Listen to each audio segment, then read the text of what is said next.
Hello my dear net rockers, कैसे हैं बेटा आप लोग। तो आज लेकर के आ गए हम लोग फिर से वही best 5 question.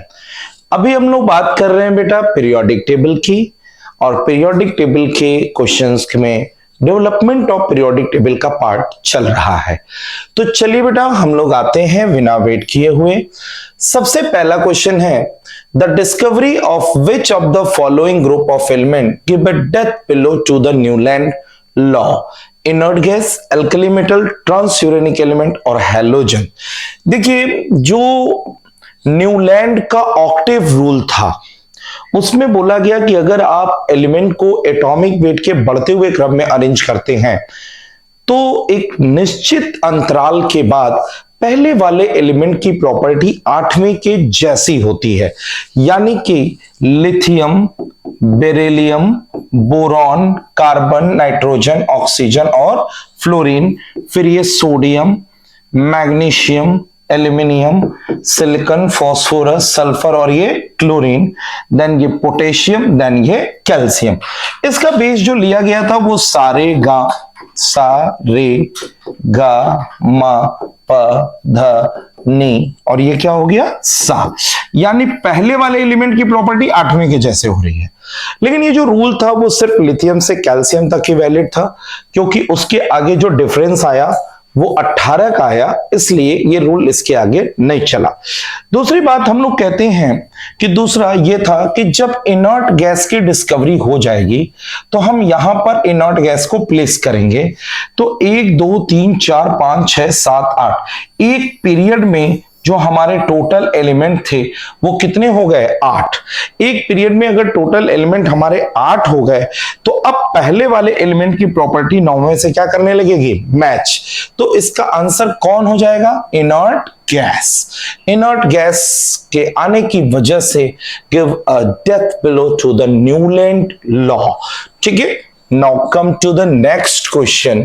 In the Dominion triad rule, all the 3 elements have same electronic configuration? No. Number of cells? No. Property yes. Newland का जो ट्रायड रूल था, ट्रायड रूल में यही बोला गया था the 3 element having similar property.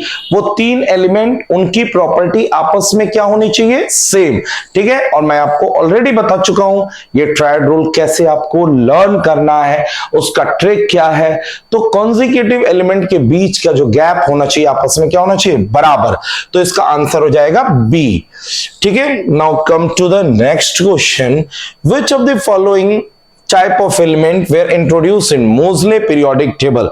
देखिए जो मोजले का पीरियोडिक टेबल था, मॉडर्न पीरियोडिक टेबल, वो बेस था एटॉमिक नंबर पे।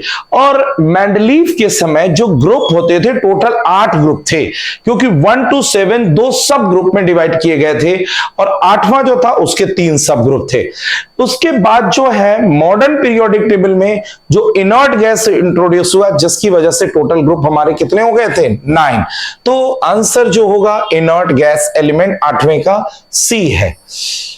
Chemical property of lithium and magnesium is similar just because of the diagonal relationship। मैं आपको पहले भी बता चुका हूं, lithium, beryllium, boron, carbon, sodium, magnesium, aluminium and silicon. Lithium has similar with magnesium, beryllium has similarity with aluminium and boron have similarity with silicon. This is called, they show the diagonally similar property and that is called diagonal relationship just because of the same ionic potential charge upon radius की जो value होती है वो दोनों के लिए क्या होती है, सेम। इसलिए डायगोनल रिलेशनशिप शो करते हैं। 9 का सी है। Now come to the 10th, whose name is not associated with the development of periodic table। तो अगर मैं डेवलपमेंट ऑफ पीरियोडिक टेबल की बात कर रहा हूं तो सबसे पहले लैवोसियर, then प्राउड्स, then Dobenier triad rule, then Newland, then Lothar-Meyer, after Lothar-Meyer Mendeleev, then modern periodic table, then long form of periodic table. तो मैंने देखा कहीं भी रदरफोर्ड का नाम इसमें नहीं आया, तो 10 का आंसर जो है वो क्या है, सी। तो ये 10 का आंसर सी हो गया। ये थे बेटा हमारे 5 क्वेश्चन ऑन पीरियोडिक टेबल। मुझे नहीं लगता है कि किसी के क्वेश्चन गलत भी हुए होंगे।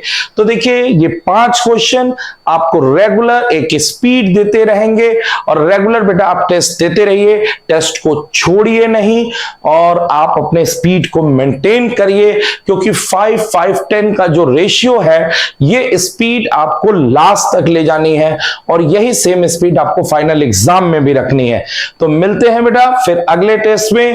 Thank you so much, all the best my rockers.